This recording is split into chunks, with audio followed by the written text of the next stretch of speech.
Hi అండి, welcome to మన వంటగది. ఈరోజు నేను క్యారెట్ ఉప్మా చేస్తున్నా. దానికి ఉల్లిపాయ కట్ చేసుకుందాం.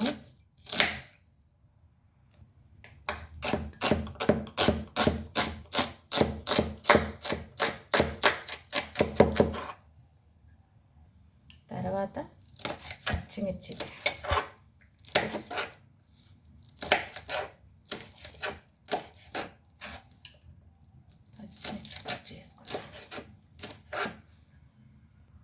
అల్లం కట్ చేసుకుందాం. మాదైతే ఇవాళ బ్రేక్ఫాస్ట్ క్యారెట్ ఉప్మా. మీరేం చేసుకుంటున్నారు? ఉప్మాకి క్యారెట్ ఎక్కువ వేసుకోవాలి అన్నిటికన్నా. క్యారెట్ని కూడా సన్నగా తరుక్కుందాం.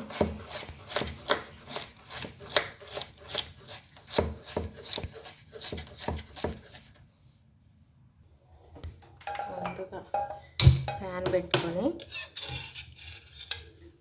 జీడిపప్పు వేసుకోవటం కోసం కొంచెం నెయ్యి వేసుకుందాం. ముందుగా జీడిపప్పు వేసి ఫ్రై చేద్దాం. జీడిపప్పు వేగిపోయాయి, ప్లేట్లోకి తీసుకుంటున్నాను.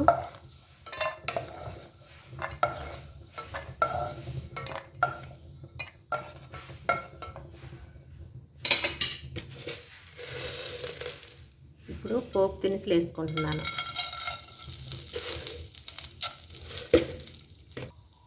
సన్నగా తరిగి పెట్టుకున్న అల్లం ముక్కలు, కరివేపాకు,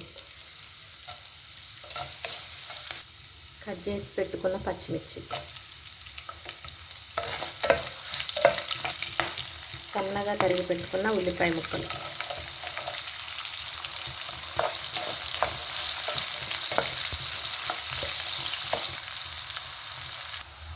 తరిగి పెట్టుకున్న క్యారెట్,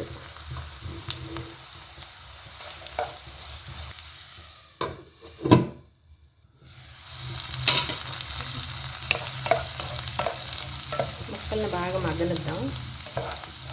మనం తాలింపులో వేసుకున్న ముక్కలన్నీ ఫ్రై అయ్యాయి కదా, ఇప్పుడు బొంబాయి రవ్వ వేసుకుందాం.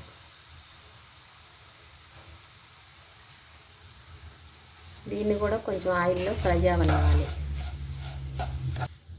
రవ్వ కూడా ఫ్రై అయిపోయింది. ఇప్పుడు కొంచెం తగినంత సాల్ట్ వేస్తున్నాను. నేనైతే ఇలా చేస్తాను, మీరు ఎలా చేస్తారు ఉప్మా? చాలా టేస్టీగా ఉంటుంది ఇట్లా చేసుకుంటే.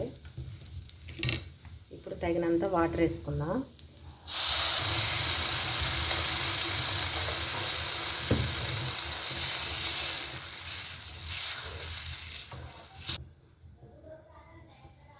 మూత పెట్టేస్తున్నాను ఒక 5 నిమిషాలు. ఉడికిపోయింది ఉప్మా.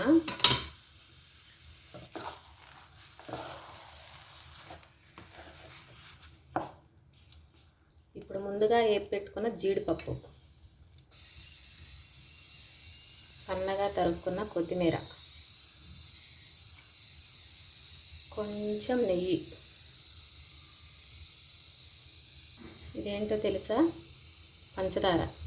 నేను చేసిన ఉప్మాకి టేస్టీగా ఉండాలంటే ఇది సీక్రెట్.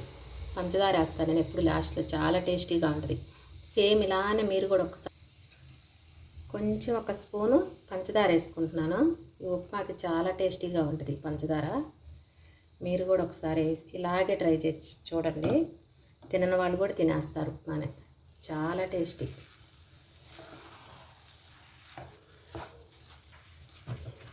ఉప్మా అంటే ఇష్టపడని వాళ్ళు కూడా తింటారు ఈ ఉప్మాని.